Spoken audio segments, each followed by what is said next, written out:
जब मां को पहचान लिया और हनुमान जी उस वृक्ष पर चढ़ गए जिसके नीचे मां बैठी हुई थी, और हनुमान जी सोच रहे थे मैं क्या करूं, मां को प्रणाम करूं, मुद्रिका डाल दूं या प्रभु की मंगलमयी कथा सुनाऊं। इतने में तो रावण आ गया। तेहि अवसर रावण तह आवा, तेहि अवसर रावण तह आवा, संग नारी बहु किए बनावा, संग नारी की बहु बनावा। और रावण के संग में कौन? बहुत सारी नारियां, वासनाएं, बहुत सारे आकर्षण। और रावण आकर क्या कहने लगा? तुलसीदास जी लिखते हैं, कह रावण सुनु सुमुखी सयानी, मंदोदरी आदि सब रानी, तब अनुचरी करऊं पन मोरा, एक बार बिलोकि ममोरा। रावण जो आया वो बहुत सारे आकर्षण लेकर आया, बहुत सज धज कर आया। भक्त और भक्ति का मिलन होने ही वाला था कि बीच में बाधा आ गई रावण के रूप पर। और रावण मां को साम दान दंड भेद सब प्रकार से मनाने का प्रयत्न करता है। बहुविधि खल सीतहि समुझावा, साम दान भय भेद दिखावा। ये जो सोने की लंका है, रत्न जड़ित जो लंका है, ये सब तेरी होगी। यहां के जितने भी वैभव हैं तो उनकी मालकिन होगी। ये मंदोदरी आदि मेरी जितनी भी रानियां हैं, ये सब तेरी दासियां बनेंगी। तू जगत की सुख संपदा की स्वामिनी होगी और इन सब की अधिपति होगी। कहा रावण सुमुखी सयानी। पहले रावण ने सुमुखी, सुंदर और सयानी कहकर मां के ऊपर साम का प्रयोग किया। उसके बाद कहा मंदोदरी आदि सब रानी, तब अनुचरी करहूं एक बार बिलोकि मम ओरा, तब अनुचरी करहूं पन मोरा। इन सबको मैं प्रण लेता हूं कि तेरे अधीन कर दूंगा, तू एक बार मेरी ओर देख ले। हनुमान जी भक्ति से मिलने ही वाले थे, भक्ति और भक्त का मिलन होने ही वाला था, तभी सज धज कर आकर्षण आ गए। शायद हमारे जीवन का भी यही दर्शन है। हम भी रोज सोचते हैं कि कल से कथा करेंगे, कल से पूजा करेंगे, मंदिर जाएंगे। अरे कल तो बच्चे का एग्जाम हो गया, मंगलवार से प्रारंभ करूंगा। अरे मंगलवार नहीं, सोमवार को शिव जी पे जल चढ़ाने जाऊंगा।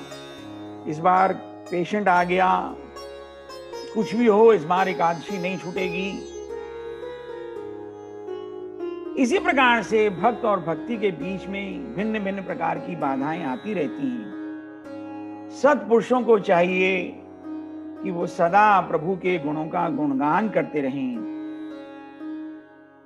जब रावण ने बहुत प्रकार के प्रलोभन दिए तो मां सीता ने रावण को बहुत फटकारा है। तू मुझे इन भौतिक वस्तुओं से आकर्षित करना चाहता है। तृण धरी ओट कहत वै देही। एक तिनके का सहारा लेकर के वहां अशोक वाटिका में रावण के अधीन है, रावण की बंदी गृह में है। वहां कोई उनके पास कोई बड़ा पार्टीशन तो नहीं है। तो एक तिनका, एक टहनी का तिनका मां ने उठा लिया और उस तिनके की ओट में अपने आप को करके कहा। देखिए, बहुत बड़ा दर्शन है कि लज्जावान स्त्री के लिए कोई बहुत बड़े पार्टीशन की, बहुत बड़े कपड़े की, बहुत बड़ी चीजों की आवश्यकता नहीं है। तिनके की ओट भी लज्जा को बचाए रखने के लिए काफी है, और पलकों की ओट सबसे बड़ी ओट है अगर कोई भी स्त्री लज्जावान है और अपने धर्म की रक्षा करना चाहती है। दूसरा, शायद तुलसीदास जी कहना चाहते हैं, मां रावण को कहती है, अरे रावण, तेरी औकात क्या है, तेरी हैसियत क्या है? तू भगवान के सामने तिनके के बराबर भी नहीं, और जो ये तू भौतिक आकर्षण मुझे दिखा रहा है, ये मेरे लिए तृण के अलावा कुछ भी नहीं। जब रावण ने सुना कि इन्होंने मुझे भगवान के सामने, राम के सामने तिनके के बराबर कर दिया, तो रावण मां को मारने के लिए दौड़ा। तो यहां पर मंदोदरी जी ने रावण को बहुत लताड़ा है। आपको लज्जा नहीं आती? आप अबला स्त्री के ऊपर हाथ उठाते। भक्ति मारने की चीज नहीं है, भक्ति हत्या करने की वस्तु नहीं है। किसी बुद्धिमान व्यक्ति ने, अति बुद्धिमान व्यक्ति ने तुलसीदास जी से पूछा कि मंदोदरी, एक तरफ तो कहती है सीता शीत निशासम आई, कि सीता जब से यहां आई है, जब से मेरे परिवार का विनाश हो रहा है और ये सर्दी की काली लंबी रात है जो मेरे परिवार को निगले जा रही है। दूसरा, मंदोदरी जो है रावण से सीता जी को बचाती है। तुलसीदास जी के शब्द देखिए आप, सुनत वचन पुनि मारन धावा, मैं तन या कहीं नीति बुझावा। तुलसीदास जी ने कहीं पर भी मंदोदरी शब्द का प्रयोग नहीं किया।